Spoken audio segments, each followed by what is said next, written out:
l'écurie avec laquelle j'aimerais signer. Non, moi je suis ouvert à tout. Moi, depuis qu'on m'approche, moi, un Rude Boy, tout le monde sait que Rude Boy donne toujours un show. Tout le monde sait que Rude Boy donne toujours un show. Entre nous, il y a des rancœurs, entre nous, des entraîneurs, des pompeurs, des rappeurs, entre nous, il y a les majors. Décrire ma carrière amateur comme ceci, c'est une carrière il y avait rien, comment je pourrais dire, il n'y avait rien d'acquis. Je l'ai eu à la dure depuis le début. J'ai affronté les meilleurs,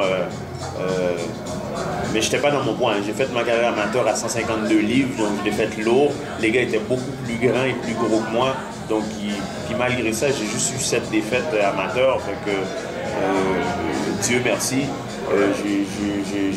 J'ai trimé dur contre des gars comme Sébastien Bouchard qui était champion canadien à 152 livres.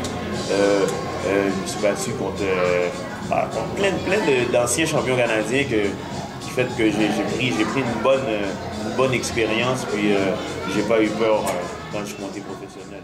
J'ai commencé ma carrière professionnelle à 28 ans, donc j'avais pas le temps de commencer à faire 20 combats contre des nobody pour monter ma fiche. Là, j'ai pas le temps de faire ça. Il faut se prouver. Je prends de l'âge, donc le corps il rajeunit pas. Il faut faire les affaires rapidement.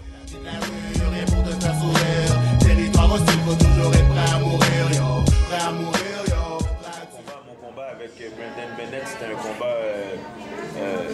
c'était vraiment un combat spécial parce que c'était mon premier combat en dehors du Québec.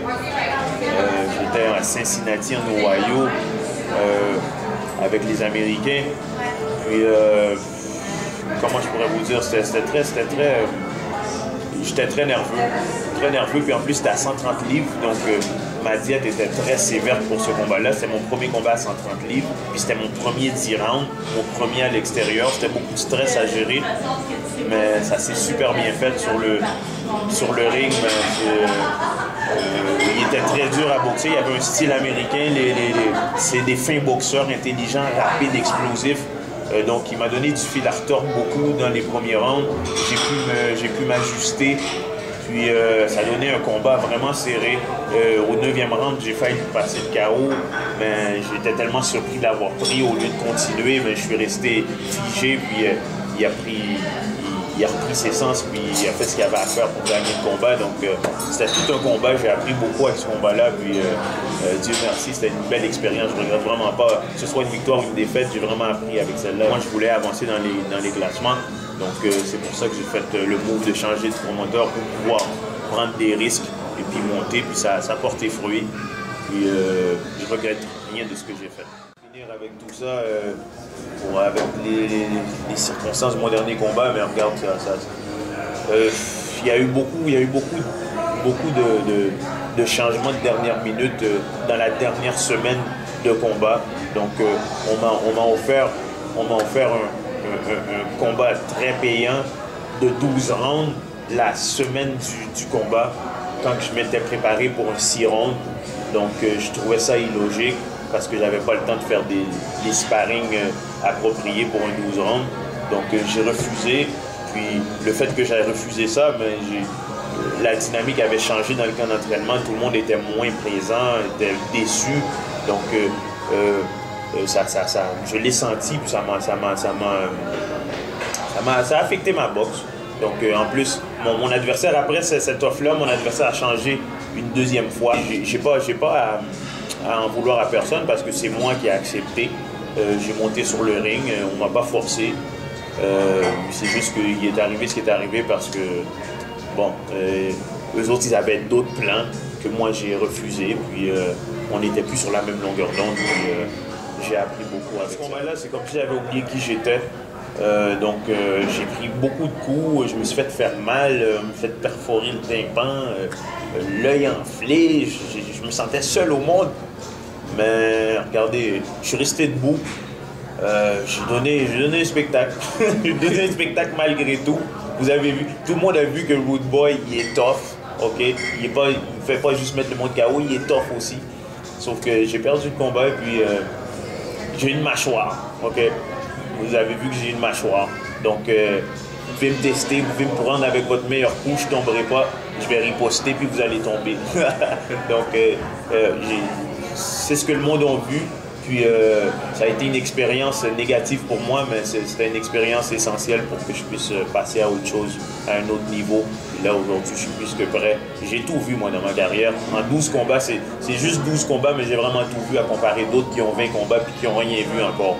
Donc, j'ai même une ceinture là-dedans, WBC Intercontinental des Amériques. Donc, je suis fier de ma carrière jusqu'à là, puis c'est pas fini. C'est pas fini.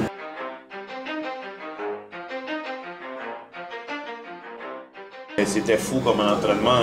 Je tiens d'ailleurs à remercier Sylvain Gagnon parce que ce gars-là, c'était comme un père pour moi. Il était là tout le temps, il m'appelait, il prenait soin de moi, puis il était à l'écoute. Puis il m'a poussé avec lui, Julien Braïda, ça a été les gars, Jean-Claude Desjardins aussi, ça a été des gars qui étaient vraiment là pour ce camp d'entraînement-là. J'ai suivi le camp était fou. Tout ce que je peux dire, c'est que le camp était fou, très intense. Ça m'a même cassé à plusieurs fois. Je pensais pas que je serais capable d'y arriver, tellement que c'était dur. Mais je l'ai fait, puis ça a donné le combat de l'année selon moi. C'est ça.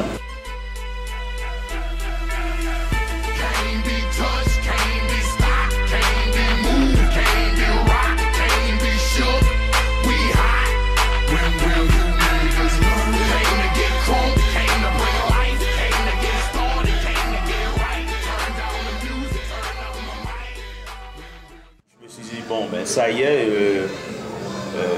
je vais avoir quelqu'un qui va m'approcher. C'est ça que je me suis dit, sérieusement. Je me suis dit, bon, on m'avait promis des options de combat, ce qui n'a pas été respecté.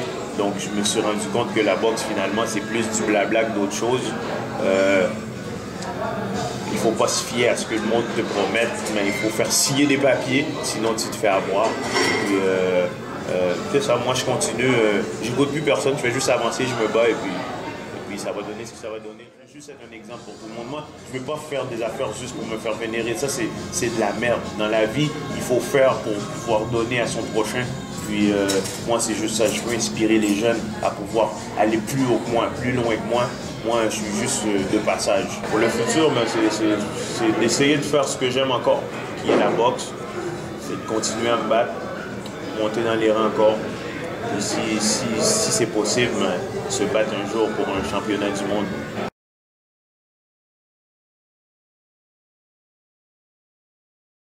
C'est un beau combat qui s'en vient. Bel adversaire, ok. Il a faim. Moi j'ai faim. C'est mon comeback, donc je vais faire ça avec, comment je pourrais vous dire, avec finesse. Avec finesse, ouais. Avec finesse, avec ruse, ok, avec brutalité. Tout va être là. Tout va être au rendez-vous. Ça va être un super combat le 19 décembre. Soyez là. Ça va être à l'Arena de Repentigny. Ça va être dans Saint-Just qui fait la finale. Je vous dis, je vais voler le show. Ça, c'est sûr et certain. Je vais vous voler ça. Vous allez crier Wood Boy. Et vous allez revenir au combat, au prochain combat, c'est sûr. Tout ce que je peux vous dire, c'est merci de supporter Wood Boy. Wood Boy, sans vous, Wood Boy est rien. Wood Boy arrive à pousser en vous entendant juste crier Wood Boy. Mais Wood Boy est capable de donner 1, 2, 3 supplémentaires. Donc, merci d'être là. Puis, continuez d'être là parce que sans vous, je ne peux pas avancer. I'm that star up in the sky. I'm that mountain peak up high. Hey, I made it. I'm the world's greatest.